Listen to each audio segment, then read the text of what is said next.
Bonjour, je m'appelle Laurence, j'ai 41 ans, je vis dans le sud-ouest de la France, dans un petit village à la campagne, et je vais partager avec vous mon expérience.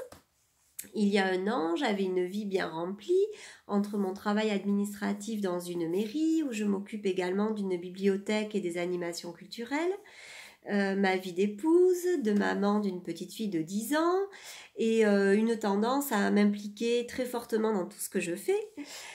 Si bien qu'au fil des années, j'ai laissé de moins en moins de place pour mes passions et mes loisirs. Et j'ai laissé le stress m'envahir. Et c'est dans ce contexte qu'un matin, en m'habillant, je constate sur mon sein gauche une déformation.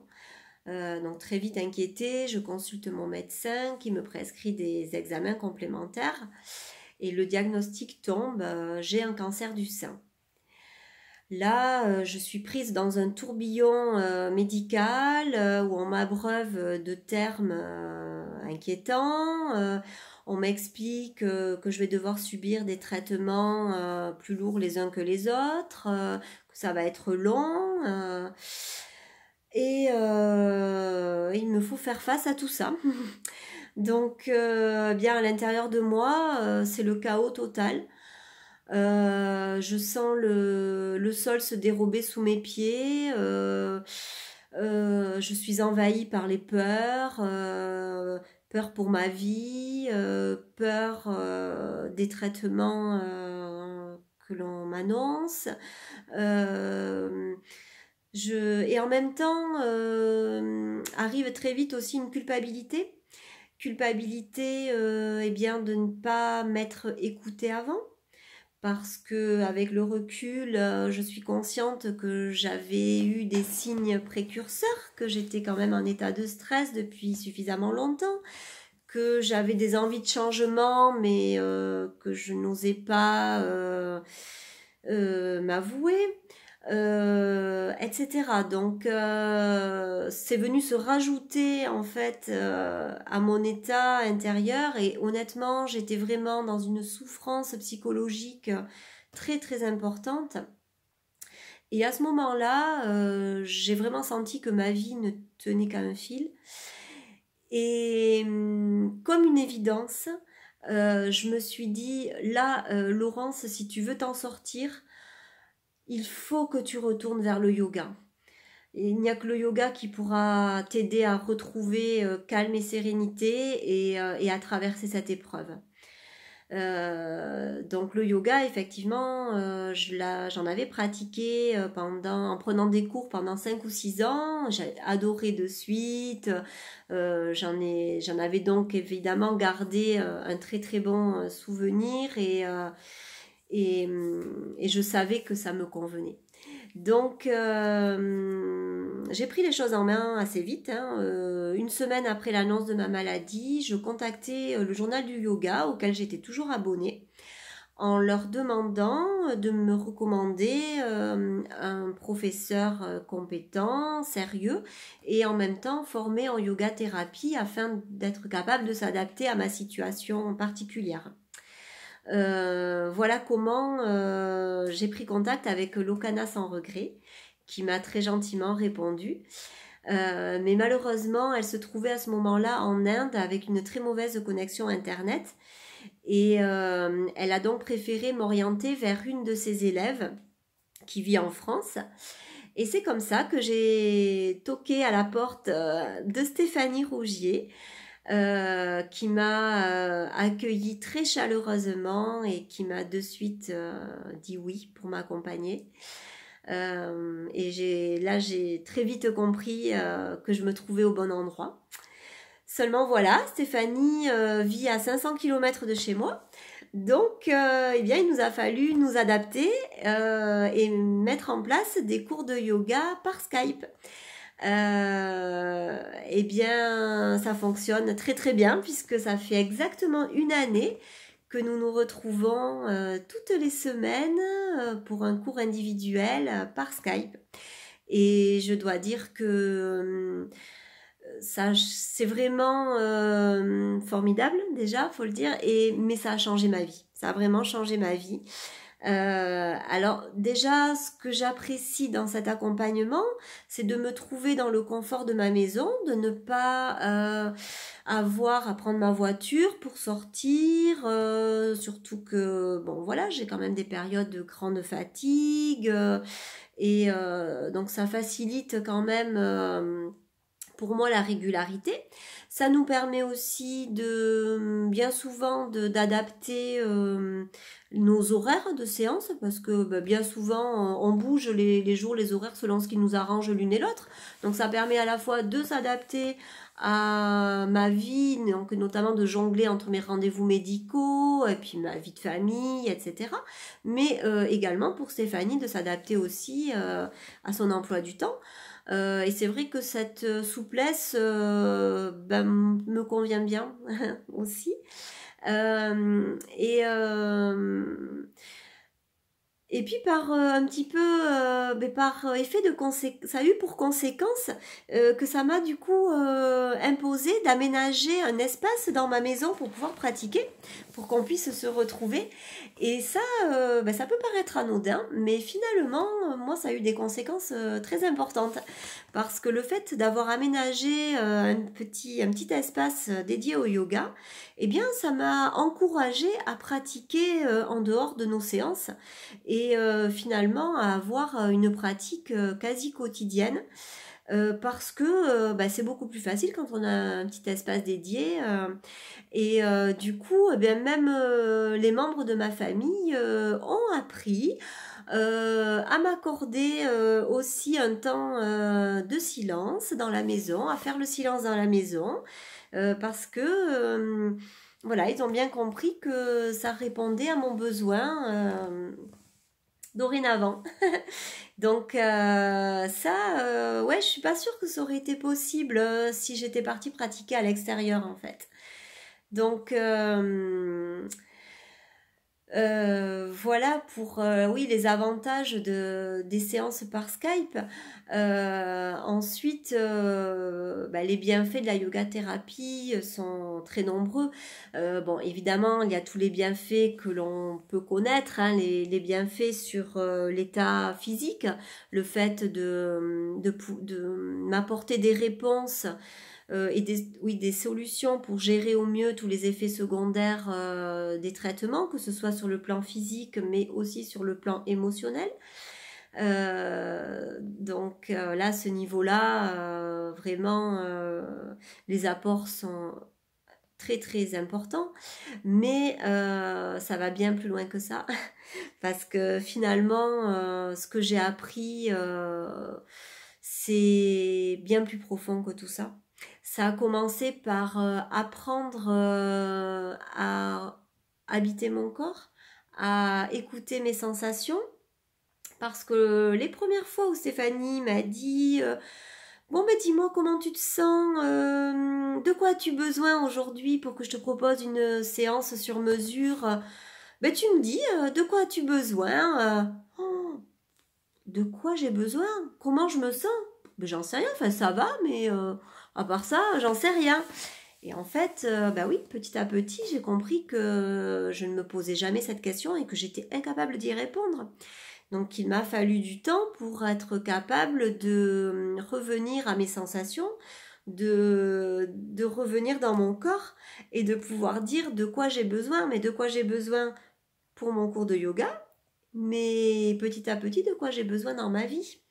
Et c'est comme ça que, la yoga thérapie, certes, m'aide à faire face à cette épreuve avec calme et sérénité, mais bien au-delà de ça, elle me permet de changer mon attitude face à la vie et de cheminer vraiment plus en profondeur vers qui je suis au plus profond de moi. Et ça, je m'y attendais pas du tout, en fait. Hein. C'est vrai que quand j'ai choisi de mettre en place cet accompagnement, je ne pensais pas que ça m'apporterait sur ce plan-là. J'ai été surprise aussi parce que dès le début de ma prise en charge médicale, bon, j'ai eu en face de moi des équipes médicales très humaines, très très à l'écoute, mais j'ai aussi ressenti, dès que la porte de l'hôpital se ferme, une grande solitude une fois rentrée à la maison. Parce qu'en fait, on se retrouve un petit peu seul à gérer ses traitements à domicile, avec des manifestations diverses, des chamboulements dans son corps, les émotions qui jouent au yo-yo, une fatigue importante, et tout ça, c'est difficile à vivre quand même, hein. Donc là, cet accompagnement est venu pour moi vraiment prendre le relais de la médecine conventionnelle, complètement. Déjà parce que le suivi est régulier, que je peux aborder les problèmes qui se présentent au fur et à mesure où ils se présentent et on peut les solutionner très rapidement.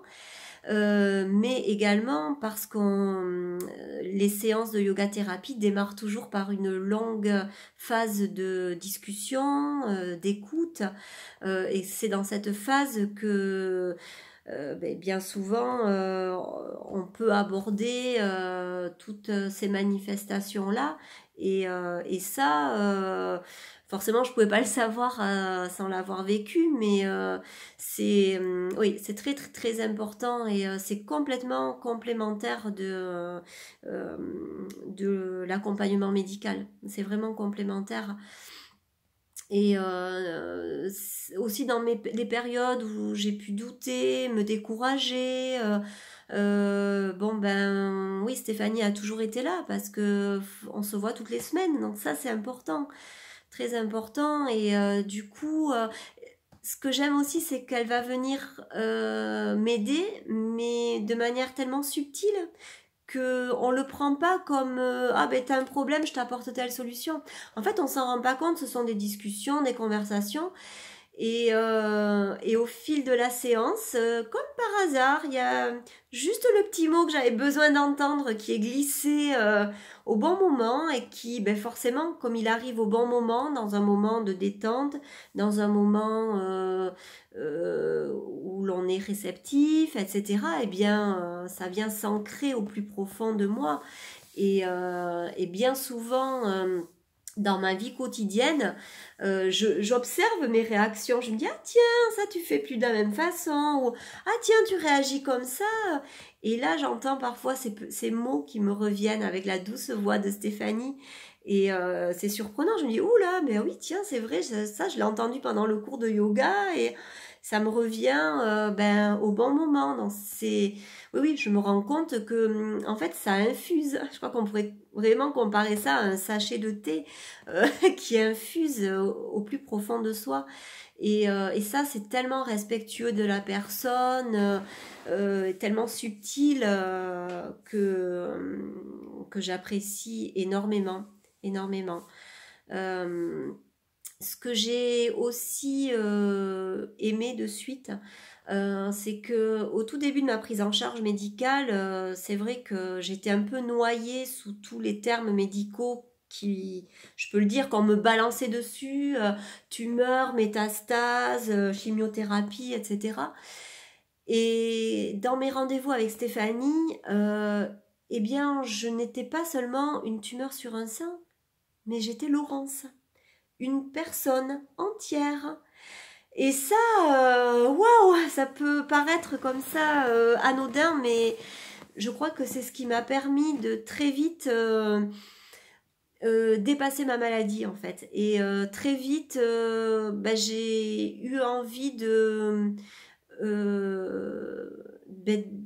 oui, de dépasser ça, d'aller au-delà. Je ne sais pas trop comment l'expliquer, mais le fait qu'elle me parle et qu'elle cherche à me connaître, à venir à ma rencontre en tant que personne, eh bien, ça m'a permis de me décentrer de la maladie, et de me rendre compte que au-delà de cet amas de cellules cancéreuses, tout le reste fonctionnait bien, et puis tous les autres champs de ma vie, rien n'avait changé en fait. J'étais toujours maman d'une petite fille, j'étais toujours mariée, toujours dans ma maison à la campagne, enfin tout ça n'a pas changé. Et ça m'a vraiment aidé à me poser les bonnes questions et à me dire, bon ben là, ben, tout le reste, ouais, ça fonctionne quoi. Je peux encore prendre du plaisir, je peux courir, je peux prendre plaisir sur mon tapis de yoga, je peux aller au cinéma avec ma fille, je peux faire plein de choses, je peux passer du temps à lire, à me balader en forêt, parce que sinon en fait, au bout d'un moment, je me sentais mais fragile. À plus pouvoir rien faire parce que mon système immunitaire est très affaibli, parce que ceci, cela. Mais ben là, je me suis sentie vivante, accueillie en tant que personne et vivante. Et ça, c'est pareil, je crois que sans m'en rendre compte, hein, je peux le dire aujourd'hui parce que ça fait 1 an que les bienfaits de la yoga thérapie infusent en moi, mais je m'en suis pas rendu compte de suite. Par contre, je crois que mon entourage, lui, s'en est rendu compte bien avant moi. Parce que très rapidement, ben, je me suis aperçue que les gens ne me parlaient plus du tout de ma maladie. Alors déjà, la plupart des gens me disaient oh là là, mais tu as l'air bien, tu es souriante, tu as l'air épanouie, qu'est-ce que tu as l'air sereine, ta bonne mine. Bon, ok. Et effectivement, je crois que le yoga m'a vraiment redonné en fait une joie de vivre. C'est vrai que le plaisir que j'ai ressenti de renouer avec cette pratique, eh bien, a très vite transparu, s'est lu sur mon visage. Et forcément, très vite, oui, j'ai préféré parler de mon bonheur de faire du yoga et d'y avoir plongé à 200%. Que de parler de la maladie, c'est certain. Donc du coup, eh bien les gens, plus ça allait, plus ils me parlaient finalement du yoga. Alors tu fais toujours du yoga? Bah oui, oui, oui. Et il s'est passé des choses extraordinaires. Des personnes que je côtoyais très peu d'ordinaire, eh bien m'appellent, me disent ah Laurence, tu sais, je voudrais venir te faire une petite visite et ça t'embête si je viens? J'ai un petit tapis de gym là et comme ça tu pourrais me montrer 2, 3 petites choses que tu fais en yoga parce que oh là là, je suis tellement stressée, j'ai toujours eu envie de découvrir le yoga, j'aimerais que tu me montres. Ah ben non, non, non, pas de souci, avec plaisir. C'est toujours un plaisir de partager ce que l'on aime, donc pourquoi pas. Et c'est comme ça que je me suis retrouvée très vite eh bien, à montrer un petit peu enfin, ma manière de pratiquer, quoi.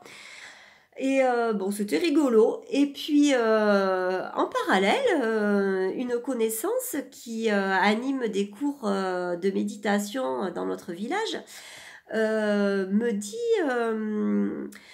tu sais, dans le village, j'ai plusieurs personnes là dans notre association qui me demandent de proposer des cours de yoga. Et elle me dit, bon, quand je vois à quel point c'est en train de te transformer, à quel point tu es passionné par ta pratique, moi je me dis que tu serais la bonne personne pour animer ces cours. Alors, honnêtement, je pense qu'elle a dû me le dire 3 ou 4 fois avant que je l'entende. C'est là aussi que la yoga thérapie a eu un impact important dans ma vie. Parce que au bout de 4 fois, j'ai enfin entendu. J'ai dit, ah oui, mais oui, oui, c'est vrai, tu m'en avais parlé. Bon, bah écoute, ouais, je te promets, je vais me pencher sur la question, je vais y réfléchir. Puis là, eh bien, ça a été un nouveau défi dans ma vie parce qu'en fait, ce qui s'est produit, c'est ce qui se passait souvent quand j'avais des décisions importantes à prendre. C'est-à-dire qu'au fond de moi, je ressentais une envie d'y aller, pourquoi pas y aller, oui, ça me dirait bien. Et puis d'un autre côté, toutes sortes de peurs et d'appréhensions. Peur du regard des autres, de mes proches, comment ils vont prendre ça, des habitants de mon village, comment ils vont accepter cette double casquette, eux qui me connaissent en tant que secrétaire de mairie, comment vont-ils pouvoir me voir aussi comme professeur de yoga. Peur aussi de ne pas réussir à suivre une formation professorale vu mon état de santé, et notamment ma fatigue, bon, les traitements auxquels je dois faire face, comment arriver à concilier tout ça, euh, et, et puis finalement, en suis-je capable? Il y avait ça aussi derrière.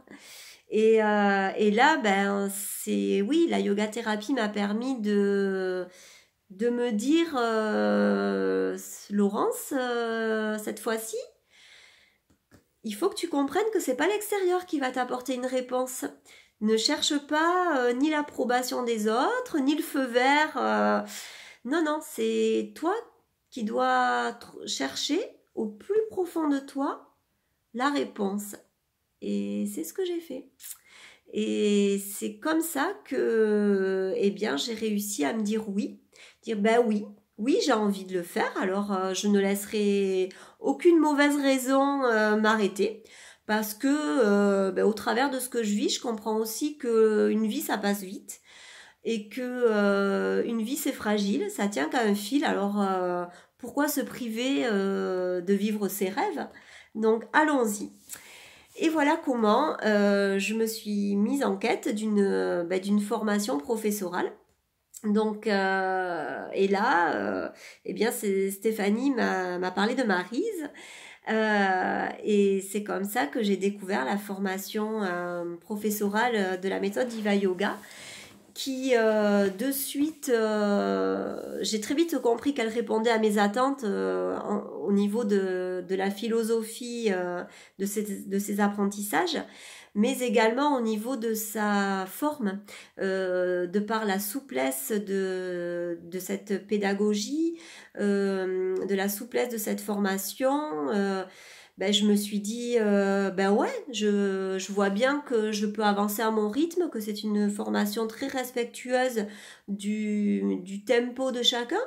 Donc, ben, c'est la bonne voie. Donc, après tout, ben non, je remets pas à plus tard.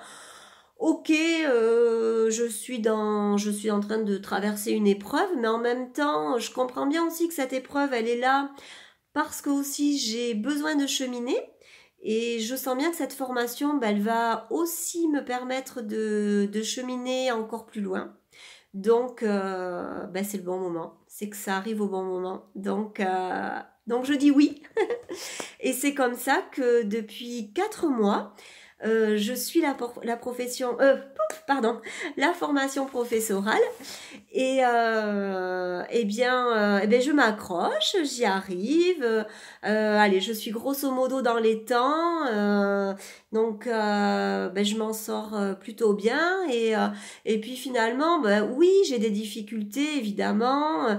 Mais je me rends compte au travers de la communauté, donc des autres participantes, qu'on vit tous les mêmes choses en fait. Et ça, bah, c'est juste incroyable parce que on a toutes les mêmes impératifs, hein, le manque de temps, la fatigue, concilier la vie de famille avec ses autres occupations, le travail, etc. Les difficultés médicales, parce que là aussi, rares sont les personnes qui n'ont pas de petits soucis de santé. Hein, donc finalement, je crois que tous les participants ont des aléas de santé hein, à un moment donné. Mais ben justement, on est toutes là, on se soutient, c'est incroyable. Et on est toutes là pour comprendre que ben finalement, la philosophie du yoga, ben, c'est apprendre à regarder au-delà des imperfections et à vivre malgré les imperfections, à avancer, à aller de l'avant. Et donc finalement, ben, je me dis que oui, je suis à ma place et que c'est pas arrivé par hasard non plus de me retrouver dans ce groupe. Et, euh, et pour tout ça, je suis tellement reconnaissante à la vie de m'offrir de vivre ça. Et oui, voilà, je suis heureuse parce qu'en même temps, ce qui est important aussi pour moi, c'est de préparer un avenir différent. Parce qu'en fait, ce que j'ai bien compris, c'est que au travers de cette épreuve, ma vie ne sera plus jamais la même. et que aujourd'hui je suis en train de préparer petit pas après petit pas ma nouvelle vie. Voilà, parce que ce que je ne veux surtout pas, c'est reprendre ma vie là où elle en était. Quand les gens me disent « Ah, mais c'est quand que tu reprends ton travail, que tu reprends ta vie ?» Ah non, non, mais enfin, je ne reprendrai pas ma vie comme elle était, surtout pas. Non, non, je vais démarrer une nouvelle vie. Et justement, mon arrêt de travail me permet ça aussi, de faire le point sur ce que je veux garder et ce que je veux changer. Et parce que ma vie sera différente dorénavant. Voilà, c'est une nouvelle vie et qui sera au plus près de ma philosophie de vie, de la philosophie du yoga que me transmettent mes guides que sont Maryse et Stéphanie. Donc ça c'est évident. Voilà, donc écoutez, voilà un petit peu ce que je voulais vous dire et j'espère que j'aurai réussi à montrer à quel point cette décision d'être accompagnée en yoga thérapie aura non seulement répondu à mes attentes, mais m'aura emmenée bien plus haut que je ne l'aurais jamais espéré. Et que aujourd'hui je suis vraiment sereine et épanouie dans mon cheminement et que j'avance à mon rythme, mais je sais que j'avance et finalement c'est ça la vie.